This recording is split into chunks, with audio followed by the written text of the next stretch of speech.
This is Brian from PassTheCase.com, and today I'll be going over the Case Interview Masterclass. First, I'll give a brief overview of the 7 areas of the case interview. Second, I'll deep dive on the strategies, tactics, and common pitfalls in each of the 7 areas. And third, we will then go through an interactive, full-length case interview where you will have the opportunity to practice as well as reflect on your performance. Now, we are using YouTube's new video functionality called YouTube Premiere. So this lets all of you and me experience this class at the same time. The benefit of this approach is that I'm always on and available to take real-time questions in the Q&A chat throughout the entire length of the class. So the moment you have any questions, feel free to ask right away. There is no need to wait until the very end. But if you do want to wait until the very end, that's fine as well. I will also be on for the last 15 minutes to answer any remaining questions. So with that said, let's get started on the first topic, which is a brief overview of the 7 areas of the case. Now, the case interview is really just a way for the firms and interviewers to assess your consulting skills across problem solving, critical thinking, driving to insights, creativity, and communication. So in any given case, you can think of it being broken down into 7 main areas. And while all consulting firms may have their own minor nuance, almost all of them follow this general approach. There's structure, also known as problem solving or laying out your approach. There's analysis or examining and uncovering the key issues or probing. The third is insights or finding the nuggets or getting to the so what. There's math or conducting quantitative analysis and reasoning. There's creativity, which is ideas or brainstorming. There's the recommendation, which is synthesizing and putting it all together, and then communication as well. So that's the general structure and flow to a case. And the key to case interview is really focusing on improving your skills in each of those 7 areas. And the best way to maximize your odds of case interview success is to focus on improving your skills in each of those areas and going from good to great. And so with that said, let's move on to the next topic where we are going to deep dive in each of these areas and discuss the strategies, the tactics, and the pitfalls to avoid to help you go from good to great.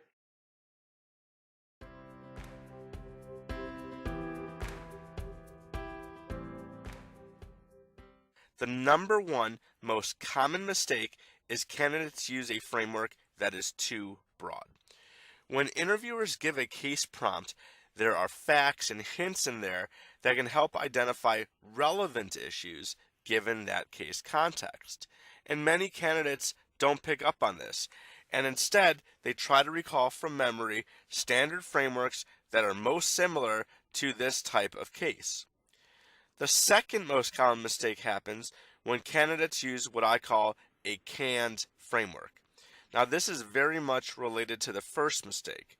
What makes it come across as canned is that it's simply more obvious that the candidate is blindly pulling a structure from memory without really thinking about its applicability.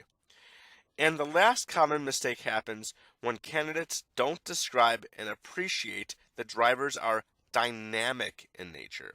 For example, if the candidate identifies revenue as a key issue, they'll mistakenly talk about the drivers in a clinical or static way and say the drivers of revenue are price and quantity. Now, while this is true, it's much better to put this in the context of the case. So, for example, if we know from the case facts that revenue has been declining, then we should talk about the drivers of revenue as dynamic. Namely, the revenue decline issue could be due to a change in price or a change in quantity. Now let's talk about the 3 strategies on how to craft a great case structure. And hang tight because we will go into great detail on each of these strategies in the following slides. So first, you need to have a deep understanding of the question and make sure that you understand the case context thoroughly. Second, you need to make sure you're identifying those key issues, what I call the first level issues. And then third, you need to find the key drivers behind those first level issues, what I call second level drivers. So let's discuss the first strategy, deeply understanding the question and case context. First, you need to write down the key pieces of the case setup. Doing this will help you to put together a more relevant case structure. Second, you should jot down the questions and underline the key words. It's very important that you actually write out these key questions because it helps you contextualize everything and not get lost in the weeds later on in the case. This is very important. Put a big box around it, underline them, whatever you need to do, make sure those key questions are easy for you to reference whenever you need to. And then third, again, be careful about being too fast to type the case as a standard type of problem. Remember, the number one common mistake I see candidates make is that they have a framework that is too broad. Now let's discuss the second strategy, identifying the relevant first level issues. First, you need to spend time actually thinking about the problem at hand. Lots of people use the time trying to recall from memory the standard framework that the setup is most similar to. But remember, you need to use this time to really think about the problem critically and not just go into doing mode too soon. Second, let those hints and keywords that you've underlined help you identify the relevant topics. Again, the trick here is to use those hints to avoid coming across with too broad of a framework. And third, remember that cases often have more than one key question to answer. Therefore, you need to make sure you're creating an approach to solve both questions, not just one. Now let's discuss the last strategy, which is recognizing and contextualizing the second level drivers. So first, you need to talk through the drivers in a way that demonstrates you have a deep understanding of the problem. Remember, drivers are dynamic in nature and should not be talked about in a clinical fashion. Second, recognize the two very common tricks that happen in almost every case. One common trick is what I call the segment layer. Segments can be different products, geographies, customers, channels, etc. It's important to always think about this relevant segment layer in your structure. The other common trick is to think about changes over time. Again, drivers are not static, so you should almost never just ask for what the data is today, but rather what has happened in this driver over time. Has it gone up, down, or stayed the same? And third, you should talk about the drivers, but make sure you're contextualizing why it's relevant to the case context. You don't want to just list a bunch of second level drivers blindly. You want to tie everything back to the case facts so that everything comes across as relevant to the case situation.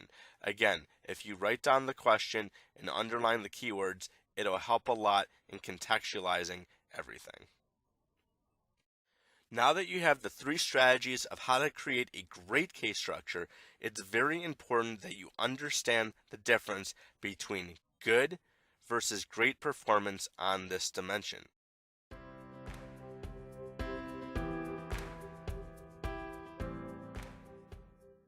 I've found that candidates typically make three types of mistakes in the examining and uncovering part of the case.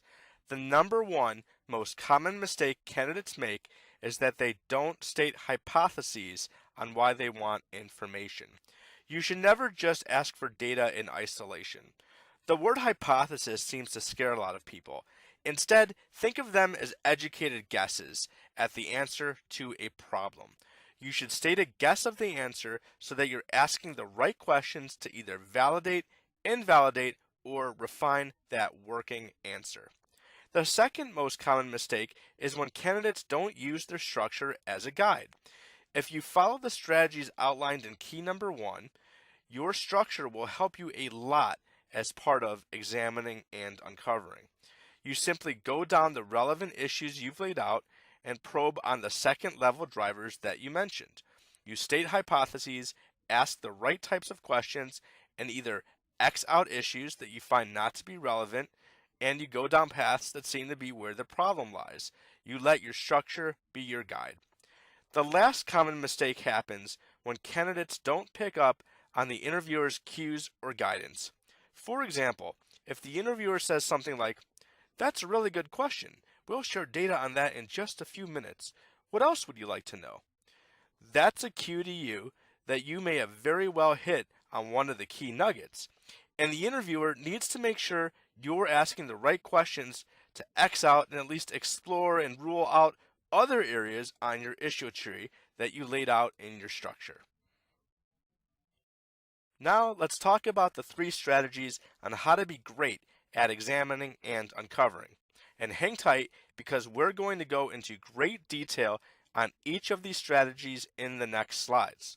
First, you need to always keep in mind the key case question or questions you're solving for. It's very easy to lose sight of this, and if you don't have it written down and starred or double underlined, you might lose sight of it. Second, you need to have a hypothesis-driven approach throughout.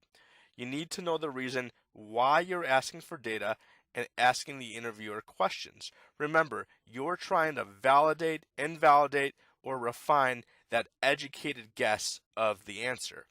And third, you need to adopt what I call an ownership mentality.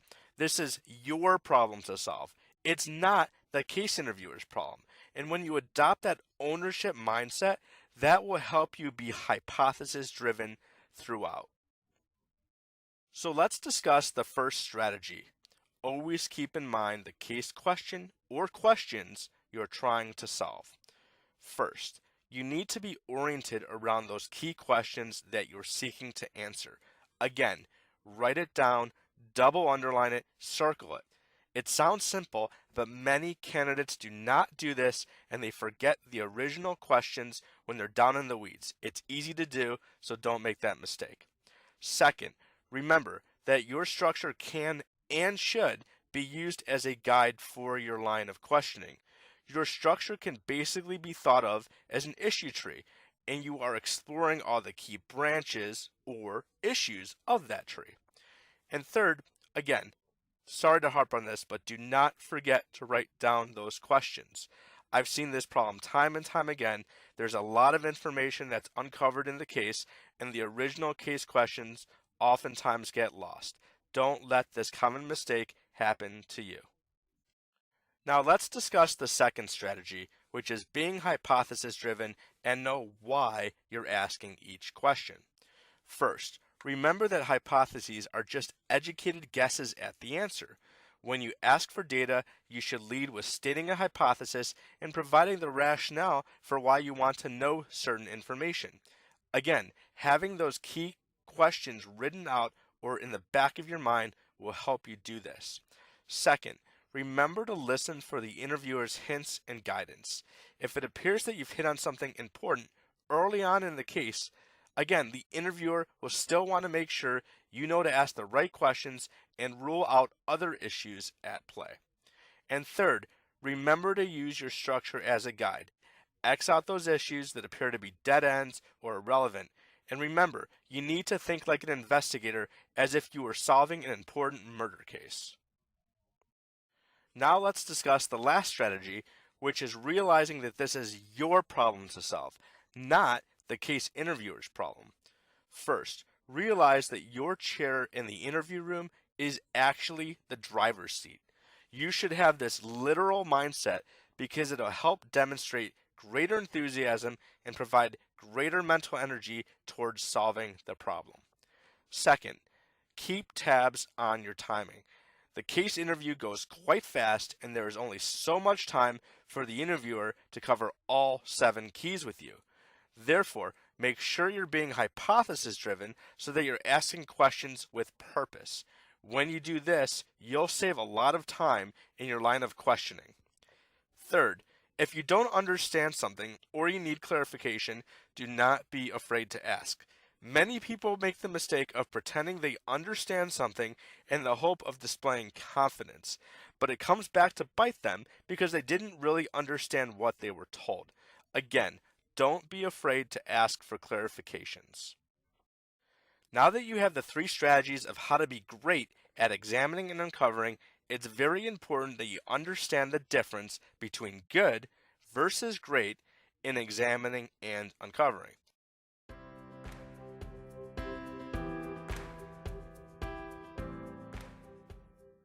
I found that candidates typically make three types of mistakes in identifying nuggets. First, it's important to know that this key is often tested when you're given charts or tables or exhibits to make sense out of. And so the number one most common mistake is when candidates just read off the slide or exhibit. Now, it's fine to read off what you're seeing to digest the information. It's fine to think out loud. However, the mistake is when candidates stop short and they don't take that extra step of putting it all together and identifying the key nuggets or getting to the so what or what matters. The second most common mistake is candidates who get overwhelmed with too much information. Some cases purposely put extraneous information in an attempt to make it harder to identify those key nuggets. The last common mistake is taking too long to get to what matters or getting to the so what quick enough. But don't worry, because I'm going to introduce a framework to help make this process faster. Now let's talk about the three strategies on how to be great at identifying nuggets. And hang tight because we're going to go into great detail on each of these strategies in the next slides. First, you need to use my HTW framework to help you get to what matters a lot quicker. Second, you need to always be thinking about second order effects, or what I call potential implications or considerations. And third, you should always be thinking about what's next. What else do you want to explore from here? So let's discuss the first strategy, using my HTW framework for getting to what matters faster. First, you should read the title of the exhibit so you orient yourself on the exhibit's purpose. This is also known as a headline. Second, you should try to identify the key trends that you're seeing. This will prevent you from merely reading off the chart, which again is one of the most common mistakes candidates make. Third, you need to explicitly state what matters. This is the key nugget, the key insight, the so what, whatever you call it, this is the thing that matters. Again, having the original case questions written down will help a lot with this. Now, let's discuss the second strategy. Always thinking about possible second order effects or implications and key considerations. First, if you identify a key nugget, think about a key risk or consideration of whatever that thing is. Is there an important key risk or consideration to raise? This will show that you're thinking in a deeper level than most candidates. Second, it also helps if you put yourself in your client's shoes. Again, if you have the mindset of living the problem yourself, it'll be much easier to think on your feet when it comes time to identify a key risk or consideration. And third, be very careful about only saying the obvious. You need to differentiate yourself. So once you've identified the key, what matters, see if you can think if there's anything else important to mention. Perhaps the key what matters is that the client should clearly enter a certain market because it's growing fast. But maybe there's also data that shows that they should clearly exit a declining business. Don't forget to say that second point too, again, if it's relevant. Having your case questions written out, again, will help with this. Now let's discuss the last strategy, which is being proactive and thinking about now what, or what's the next area you want to explore or thing to know. First, once you uncover the what matters or the so what or the key insights, that should be a trigger to get your mind thinking about now what. Second, again, try to live the problem. If the case protagonist is the CEO, then adopt the mindset of the CEO as best you can. Remember, this is your problem to solve, not the case interviewer's. So what else do you want to know if you are in fact living the problem? And third, don't rely on the interviewer to be the one to guide you to the now what. Remember, if you've identified what matters, it is up to you to drive to where you want to go next. What's next area you want to know more about?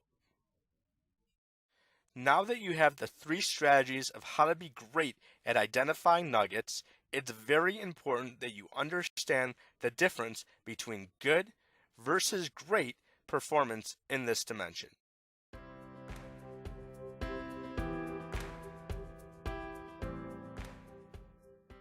I found that candidates typically make 4 types of mistakes in calculating math.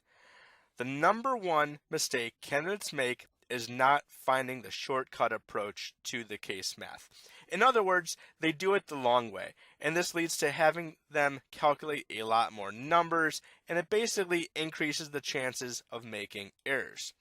That brings me to the second most common mistake, which is making too many errors. A few small errors start adding up, when your competition is not making any of them. Unfortunately, these little details do matter. The third common mistake is not being organized. You're oftentimes given the question, you might get some new numbers, you'll have an exhibit, and then you're actually making math calculations. And these numbers often get mixed in with each other, which again increases the chances of making calculation errors. And then the fourth mistake is not being aware of all the case writer's landmines that they purposely put in the math portion of the case. But don't worry, because I'll reveal the most common types of tricks that are embedded in most cases. Now let's talk about the 3 strategies on how to be great at calculating math. And hang tight, because we're going to go into great detail on each of these strategies in the next slides. First, you need to know 3 powerful shortcut hacks that will greatly reduce the number of calculations you need to do. Second, you must be organized. You should keep calculations separate from other information. And third, you need to be aware of the common landmines that case writers purposely put in the case to trick you. So let's discuss the first strategy, knowing the 3 powerful shortcut hacks. The first hack is what I call the incremental profit magic formula. And this shortcut can be used whenever you're dealing with a change in mix, and you need to calculate the incremental impact from a change. So for example, if the mix today is A, and the mix in the future will be B, they want you to calculate B minus A. So whenever you find yourself in a situation like this, you can use this hack, which is the fact that incremental profit equals incremental revenue times incremental margin. To see how this can be applied to a case, be sure to check out my Practice Case Interviews with Me program, where I actually show how this cuts your time by a factor of 10x. No joke. The second hack is what I call the B equals MK shortcut. Whenever you have a number in billions, just write B. Millions is M, thousands is K. Then you can basically rearrange these letters in a formula to go a lot quicker. For example, 10M over 2K equals 5K because M over K equals K. Likewise, K times M equals B. It's a very powerful shortcut once you play around with rearranging the B's, the M's, and the K's. So go ahead, play around with multiplying them and dividing them, and you'll see how powerful this hack is. The third hack is what I call the absolute to ratios hack. If you are given absolute numbers in one situation, and you need to calculate absolute numbers in a future situation, you can use ratios to estimate how those original values would increase, decrease, or stay the same. Again, you can see a live example of this in my Practice Case Interviews with Me program. This trick will oftentimes cut the number of calculations and thus the probability of making errors in half. Now, let's discuss the second strategy, which is being organized in your case math. First, You need to write the key math question that you're answering and listen actively for additional math information that will likely be given to you. Write it down quick and ask for clarification if you didn't capture it all. Don't pretend to have gotten it all. Second, many people make the mistake of allowing their calculations to cross over into other information they wrote down. This gets them tripped up, so consider trying your calculations on separate pieces of paper. You can code them in letters like A for one sheet, B for another sheet, which allows you to tie back that calculation to other pieces of paper. Third, do spend some time to think about how to lay out a structure to the problem. Many people make the mistake of getting to calculations quickly without thinking about how to best solve the math problem. When people make this mistake, they often miss the shortcut approach, which could save them a lot of time and reduce their chances of making mistakes. Now let's discuss the last strategy, which is being aware of the 4 common landmines that case writers put in. First, there's what I call the install-based trickery, which stumps almost everybody. Think platforms and accessories. If you're in the business of creating an accessory like a third-party controller for a certain kind of platform, like a Nintendo gaming system, then you need to know the install base of all the Nintendo gaming systems out there, not just the Nintendo system sales in the last year only. Second, oftentimes there will be purposely missing information. You might need to ask for price or cost to start up a business. Again, this differs by case, but know that there's information that you sometimes need to know to ask for. Third, sometimes information needs to be de-averaged. This is another way of simply saying broken down further. For example, if you know there is a basic and a premium segment in the market, and the case interviewer gives you an average cost, then you should know to ask or explore if the cost is different by these 2 segments. And last, you need to always be thinking about how to contextualize the answer you calculate.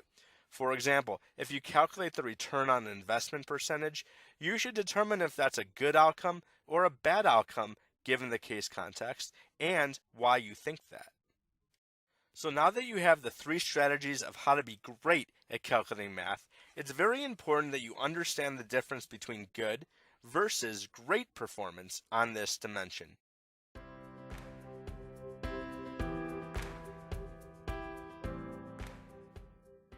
The number 1 most common mistake candidates make is not using a structure to help them thinking about ideas and options. It's hard to think on your feet and generate multiple ideas when you don't give yourself a framework for doing so. The second most common mistake is stopping short at just a few ideas. You need to differentiate yourself by having more relevant ideas. And the last common mistake is not highlighting some important key trade-offs or implications if you mention an idea. You don't want to just throw out an idea without having any considerations or thoughts about it. Now, let's talk about the 3 strategies on how to be great at generating ideas. And hang tight because we're going to go into a lot of detail on each of these strategies in the next slides. First, you need to use a relevant structure to help you generate ideas. Second, you need to realize that you often have to have a handful of ideas. Don't just stop at 1 or 2.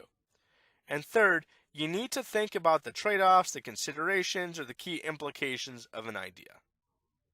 So let's discuss the first strategy, using a relevant structure to help you generate ideas. Here are some common example structures that might help. Anything that's marketing or growth related could benefit from using the 4 P's plus S: product, pricing, placement, promotions, and then the often forgot about service. Now, if you're asked about factors that we should consider in doing anything, whatever that case context might be, a simple pro versus con framework could serve you well. If you need to fill in gaps in, say, capabilities, consider using the framework build versus buy versus partner. And lastly, if you're stuck and you just need a catch-all framework to use, thinking in terms of people, process, and technology could help. Now, let's discuss the second strategy, generating more ideas but making sure they're relevant. First, you need to leverage a framework or structure to help you generate ideas. This will help you immensely in coming up with more ideas. Second, you need to make sure that what you're coming up with is somewhat relevant to the case situation. Don't just throw a wild thing out there to make it seem like you're creative. You need it to be relevant, and again, remember to mention the implications or risks or considerations associated with whatever idea you throw out there. And third, push yourself for a handful. Many people make the mistake of stopping short. You want to aim for more relevant ideas. Now, let's discuss the last strategy, which is considering the trade-offs, the risks, the implications of an idea. First, remember to always be thinking about these pros or cons or trade-offs, risks, implications, whatever you call it. You need to remind yourself to consider these things after you just list an idea. Second, put yourself in the client's shoes and try to live the problem. This will help you a lot in coming up with that key risk or consideration to talk about. And third, remember to always think about these trade-offs and considerations. I know this is repetitive, but again, don't just list an idea without having anything more to say after it. You want to talk about that key risk or thing to think about. Now that you have the three strategies of how to be great at generating ideas, it's very important that you understand the difference between good versus great performance on this dimension.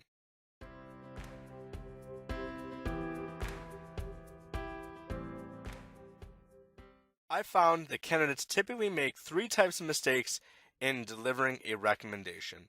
The number one most common mistake is not being structured. The second common mistake is that they take too long to deliver it and they're too wordy. And then the last common mistake is when they make a recommendation or recap findings, but it's not comprehensive in nature.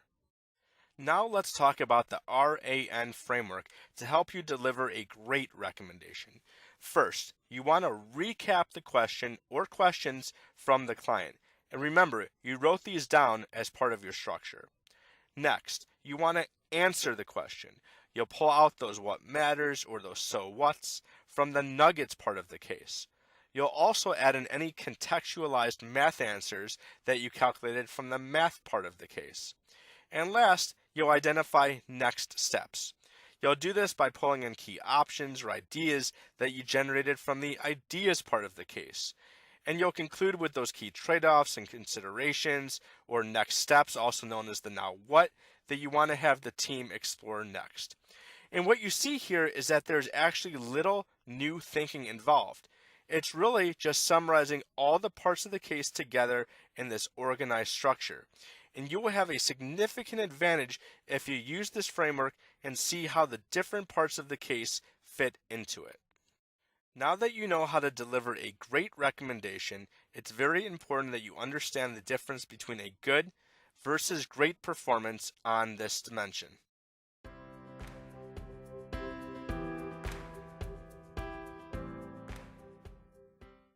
I found that candidates typically make three types of mistakes in their ability to communicate effectively.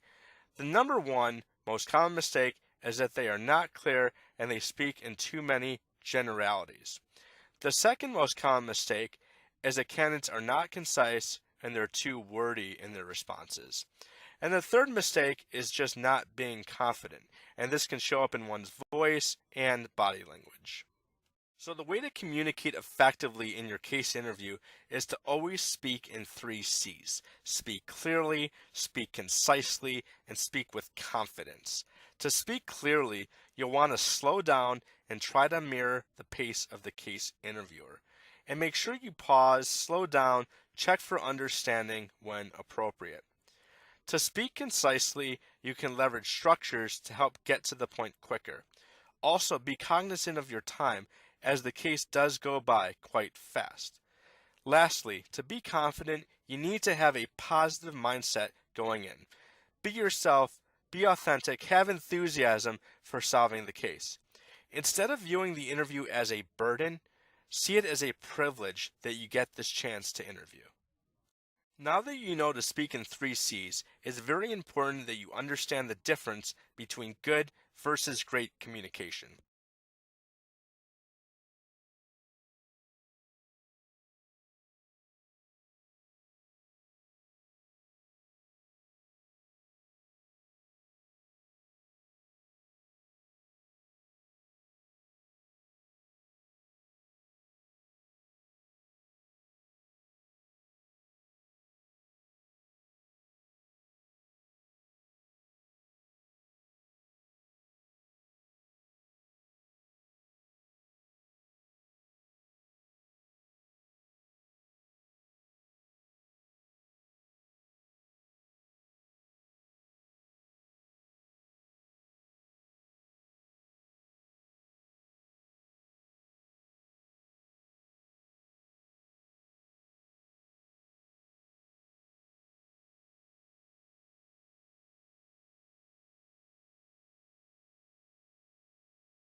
We'll be going through a case similar to the ones that you'll be asked to solve in an interview at McKinsey, Bain, BCG, or any other top consulting firms. Now, I will interrupt from time to time to share my feedback, so let's get started. Okay, well, that's all my questions with regard to your background. There will be a bit of time at the end if you have any questions for me as well, but I thought it would be good to go into a case at this stage and try to solve a business problem. So let me start off by giving you an overview of the client and the problem at hand.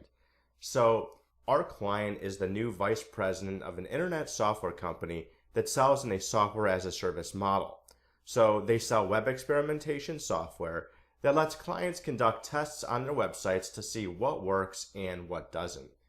Now, the VP, he's a veteran in the software as a service industry and has realized in just his first few days with the company that profits on a per user basis are lower than competitive benchmarks.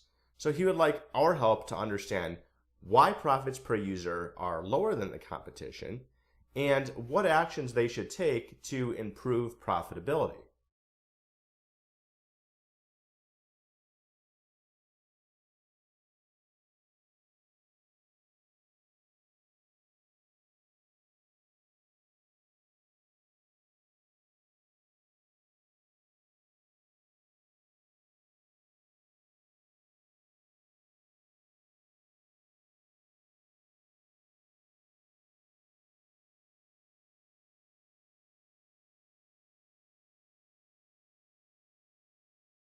Sounds good. So it sounds like our client wants us to explore two specific issues. First, why are profits per user lower than what competitive benchmarks would suggest? And then second, what actions should they take to improve profit per user? Is that an accurate understanding of what the client's looking for? Those are indeed the two issues that he'd like you to dive into. And what is the geographic scope that he would like us to investigate? For example, is this a multinational business, or should we focus our exploration on just one region? The company is headquartered in the US and has all of its operations there, so just the US will be the focus. Okay, and I assume the client wants to determine how to get to competitive benchmarks, or is he looking for profitability targets over and above what benchmarks would suggest? Well, our client is focused on getting to competitive parity from a profit per user perspective. All right, that's all the clarifications I have for now.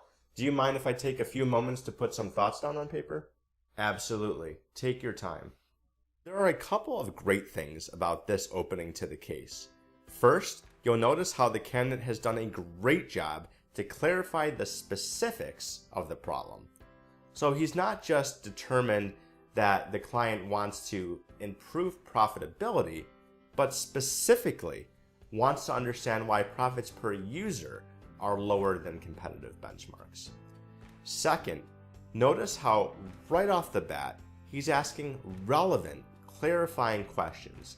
He's asking about geographic focus, as well if there are any specific targets. Overall, he's showing strong drive to try and solve this problem.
Okay, to understand why profit per user is lower than the competition, I like to understand three main areas: our client's customers, its products, and financials.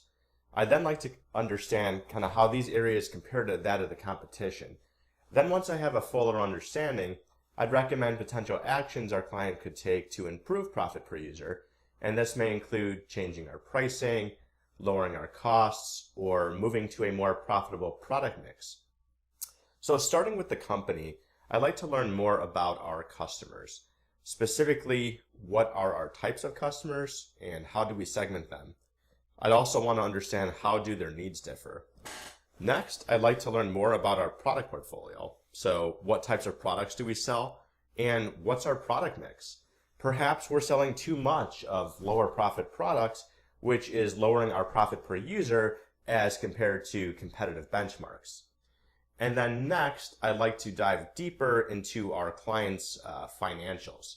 So within revenue, I'd like to understand pricing and see how may pricing have changed over time. And I'd like to understand volume and determine whether or not it has changed over time.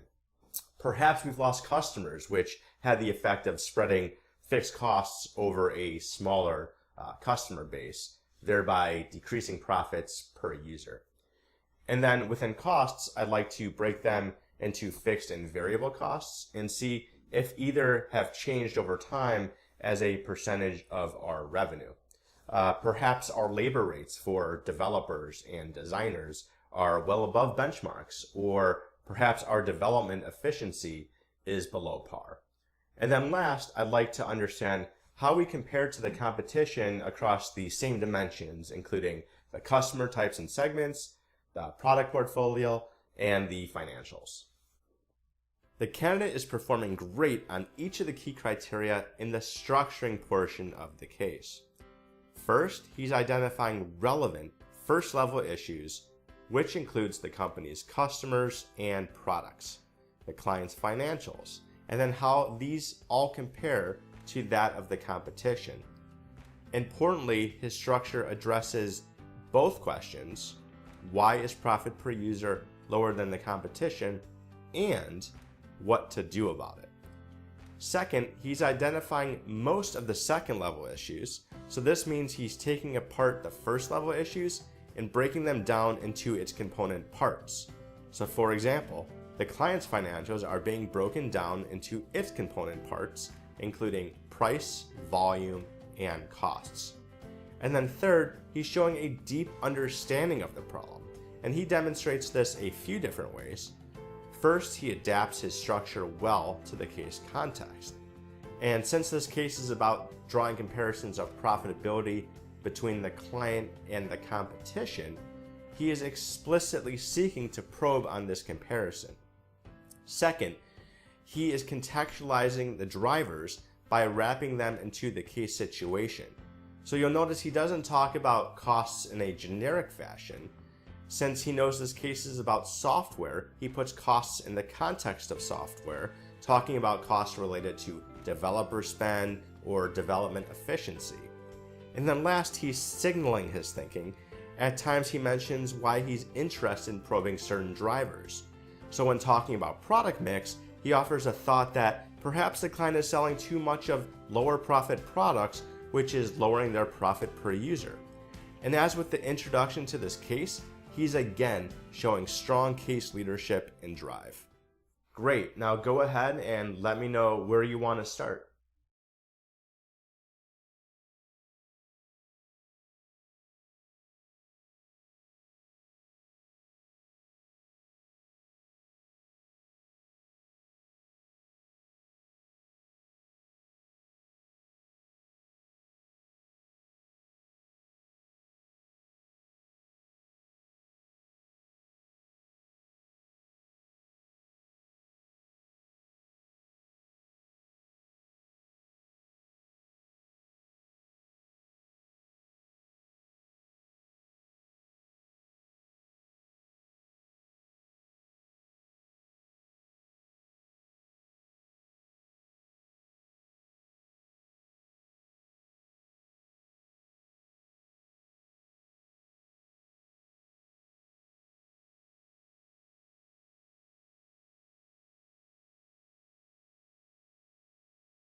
Well, I'd like to start by better understanding the financials, starting with revenue. Specifically, how has our pricing changed over time, and how do our prices compare to the competition? Perhaps we've decreased prices compared to the competition, which has effectively lowered our relative profit on a per user basis. Well, we do know that the client's prices haven't changed, and we can share pricing for our client and the competition in a later exhibit. Okay, it sounds like price changes may not be a factor. I'd like to then dive into the cost side. So within costs, have either our fixed or variable costs changed over time as a percentage of revenue? I'd like to understand how this compares to the competition. And I'd also like to understand if our customer volumes have either increased or decreased over time, because perhaps we've lost customers, which lowers profit per user, since our fixed costs are now spread over a lower base of volume. Well, I can tell you that our fixed costs and variable costs are in fact in line with the competition. We also haven't seen any significant decreases in customer volumes. Gotcha. So it sounds like neither price changes nor cost changes, or not even volume changes, may be factors. So I'd like to switch gears and learn more about our customers and products. So starting with our customers, I'd like to know, who are the types of customers we sell to? how do we segment our customers, and how do needs differ by segment. And I'd also like to understand, how does this differ for the competition? Within customers, we sell to three primary types of customers: small businesses, medium businesses, and large enterprises. Now, we don't have specific information on needs, but we do know that the size of the business roughly correlates to their degree of marketing analytics sophistication. In terms of the competition, their customers and segments are in fact quite similar to ours. Gotcha. I'd like to then learn more about the product portfolio. What are the types of products we sell, our product mix, and how that compares to the competition? Since price, cost, and volume changes weren't factors, I'm thinking perhaps we are selling more of lower profit products than the competition is. So do we have information on mix differences? Well, we sell three different tiers of our product: standard, professional, and premium. And whereas our competitor has 4 tiers. We do have information about our client's product mix and our competitor's mix, and it is indeed different. So let's go ahead and review that information now. Again, the candidate is performing great on each of the key criteria in the examining and uncovering portion of the case, or the analysis piece.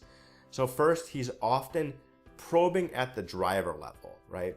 For example, he's not just asking about the products themselves, but is probing deeper on what the product mix is and how that may differ between the client and the competition. Second, he mostly states the reason behind asking for information. So for example, he mentions that the reason he wants to know more about mix is because since he had already ruled out price, cost, and volume changes as factors, mix differences could be an important factor. And since he explains that the client could be selling more of lower profit products than the competition, mix differences could in fact account for the client's lower profit per user on a relative basis. So again, the candidate is showing strong case leadership and drive and great energy to solve this problem. Here's the data that the client just provided. Take a moment to read through. What are your observations and takeaways?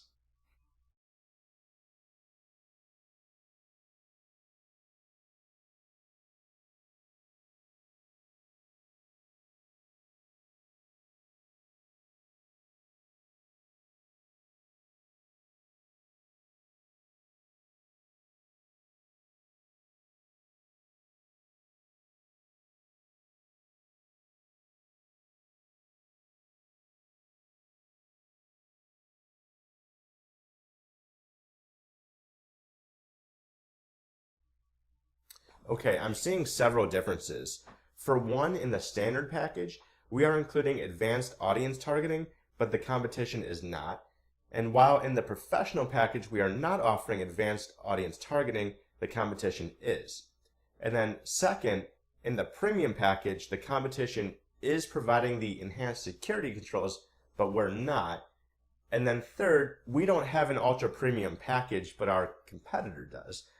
And then last, I can see that the competition is selling more higher end plans than we are. So in looking at all this, it seems like we are giving too much value away in our standard package, which is likely our lowest priced offering. And this could also explain why we would have a much higher mix of customers in our lowest priced offering versus the competition. So to increase our mix to higher end offerings, we should look into reducing the features in our standard package and look to add more valuable features into our professional and premium packages to make them more compelling. However, we'd want to be careful not to overstrip features out of the lowest end package and make sure to use appropriate messaging so that we don't cause customers to switch if we don't handle that well. And we should also look to add in an ultra premium tier to capture those customers who are likely looking for the best of the best and may not care about price as much. And I'd also like to understand, how are we pricing our plans, and how does this compare to how the competition is pricing? Because perhaps we are either overcharging or leaving too much money on the table. Another strong performance. The candidate is performing great on each of the key criteria in identifying the nuggets or the insights or the so what, right? So first, he's identifying most of the key insights here. While there is a lot of information to digest on the exhibit, he's able to pull out the two key nuggets. One, the client's likely giving away too much value in their lowest priced offering, which is explained by the high mix of users in that package. And then two, there's an opportunity to make higher end plans more compelling by shifting features from the lowest tier into the highest tier plans and offer more valuable features to them as well. Next, he's also thinking about implications. So when he suggests potentially reducing the features in the lowest tier package, he's careful to note the trade-off of potentially causing customer frustration and subsequent switching to a competitor, and even discusses how to mitigate it. And then third, he's proactive in thinking about what he wants to know next, right? Continuing to drive the thinking, specifically probing about price tier comparisons, since the client may be overpricing or underpricing versus the competition. We do in fact have information on pricing. The client has shared an exhibit with the following information. They'd like you to calculate the precise increase in average revenue per user in dollar terms if the client were able to match both the competitor's mix and pricing. And then once you've done that, they want you to estimate the percentage increase that represents.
Okay, let me start off with the first question, which is, what is the incremental average revenue per user in dollar terms if the client matched the competitor's price and mix? Okay, in thinking out loud here, I could approach this by calculating a weighted average using the old pricing and old mix, and then calculating another weighted average using the new pricing and new mix, and then subtracting the two results. However, since the client is looking for a precise answer, I think this would involve a lot of math calculations. So I think a better approach to solve this problem is to break incremental average revenue per user into two components. So first, how many incremental users are on our new plan paying this new price? And second, how many old users are on our new plan paying an incremental price? And then I would just calculate these for each of the 4 plans and sum them all together. So starting with the Ultra Premium plan, I have 2 incremental users paying the new price of $299, which is $598, and I have 0 old users since the Ultra Premium plan didn't exist, so that multiplies out to 0. And then on the Premium plan, I have 2 incremental users paying the new price of $199, which is $398, and I have 12 old users paying an incremental $50 each, which is $600. So then moving to Professional, I have 11 incremental users paying the new price of $99, which is $1,089. And then I have 30 old users paying an incremental $20 each, which is $600. And then lastly, moving to the Standard plan, I have 15 fewer users paying the new price of $49, which is negative $735. And I have 58 old users paying an incremental 0, which multiplies to 0. And so now I'll just sum the totals here. So put a 0 here, carry the 2, that's 5, carry the 2, that's 5, carry the 1, that's 2. Okay, so the client would expect to get an incremental $25.50 in average revenue per user if they were to match the competitor's pricing and mix. And so with that, let me go ahead and estimate the percentage increase this represents. So to do that, I'll just take the incremental ARPU of $25.50 I just calculated and divide that by the old ARPU. All right, so the old ARPU will just be the old users multiplied by the old price. So since the client never had an Ultra Premium package to start with, I'll just start with the Premium package. And since the client just wants an estimate, okay, so that's 10 old users times $150, which is $1,500. For the Professional plan, that's 30 users times 80, which is $2,400. And then for the Standard plan, that's 60 users times $50, which is $3,000. So summing those for roughly $7,000, which is about 70. So 20 over 70 I know is 28. 30 over 70, 42. So 25 over 70, right in the middle, right? So roughly 35% increase. And that represents a pretty significant increase for a client given that their business model is based on a recurring revenue stream. This is a great performance on the math section of the case. Let's look at the criteria. So first, the candidate didn't make any errors. Second, he found a shortcut by simplifying the math to break incremental average revenue per user into 2 component parts. And he called out this approach at the very beginning so that the interviewer could basically follow his thinking. And then third, he got the answer right and put it in context by putting it into percentage terms quickly and noting that it's a significant increase in the average revenue per user, given the client's business model of relying on a recurring revenue stream. Okay, let's say we go ahead and change our price and improve our offerings. What are some ways the competitor might respond, and how might it affect us?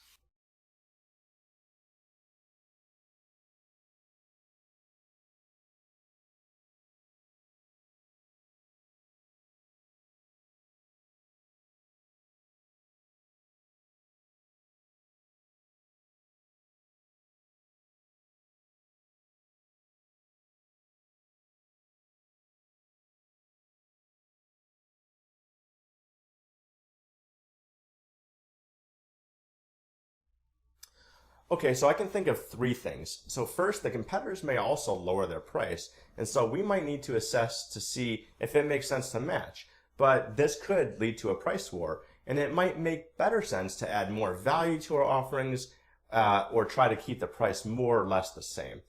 And then second, the competitor may increase their promotional spend to acquire new users or offer incentives to keep their existing customers. So we might want to think about switching incentives to get customers to move over to our product. And then third, the competitors may add new features to their product offering to basically try to make them more compelling. So we might want to think about what features we could add that customers would really value, and not just meet competitive parity per se, but also think about those that ideally would surprise and delight our customers. Perhaps features that automate experimentation or automate report generation. And then since we know that kind of the higher end packages correlate to those large enterprise customers, we may want to think about exploring adding in value added services like faster support or more dedicated account managers or other service oriented features, and determine how to operationalize them quickly. Again, a strong performance on the idea and creativity section of the case. Several relevant ideas are mentioned here. Assessing the price match due to competitor price changes, assessing switching incentives due to a competitor change in promotional activity, and adding in differentiated value due to competitor product changes. So first, these are all relevant ideas that were mentioned, some non-obvious, like adding in more service-oriented features like support or dedicated account reps, and not just packing in product features. Ideating on ways to surprise and delight users instead of just trying to match competitive feature parity. And then also considering trade-offs and other considerations throughout. So for example, when talking about the competitor potentially lowering their pricing, he points out that an assessment would need to be made on whether or not it makes sense to price match, since that move could potentially trigger a price war and a race to the bottom. So let's say the senior VP walks in and wants a quick overview of your findings and recommendations. What would you tell him?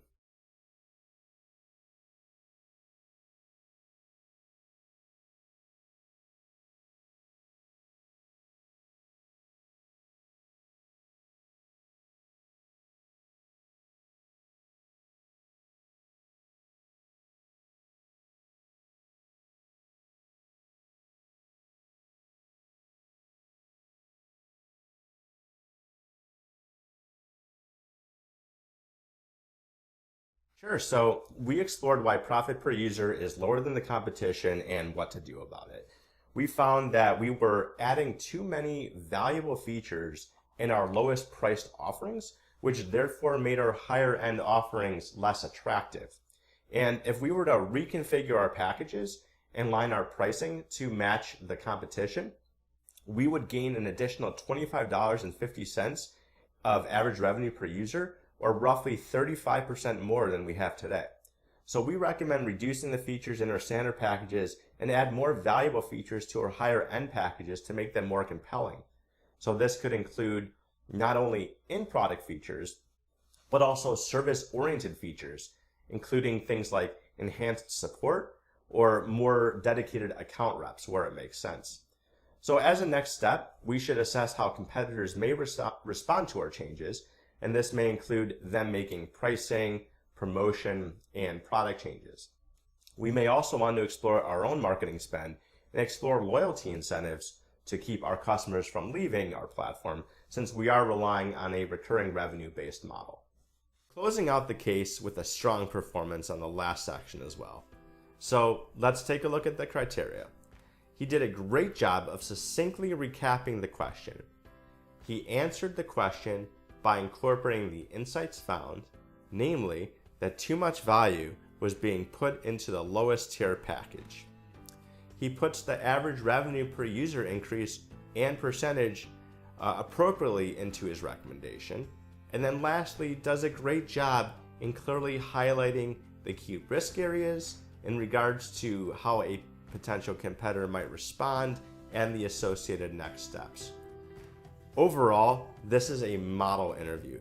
The candidate is outstanding, and it's a rare example of performance that is really strong across the entire board. So let's look at communication, which is assessed across the entirety of the case. You'll notice that throughout the case, the candidate often speaks with strong confidence, clarity, and concision. So let's do a quick recap overall on why this candidate was outstanding.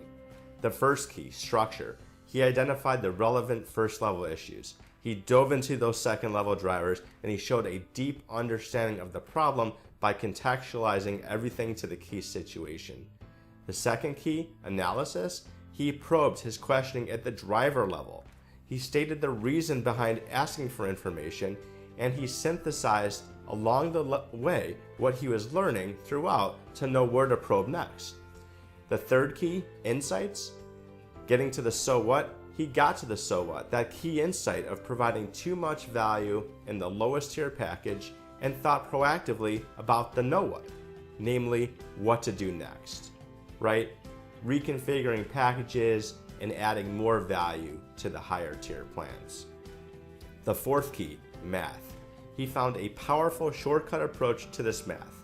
He was fast, he was accurate, he put the answer in context, talking about how the opportunity is sizable given the recurring revenue model.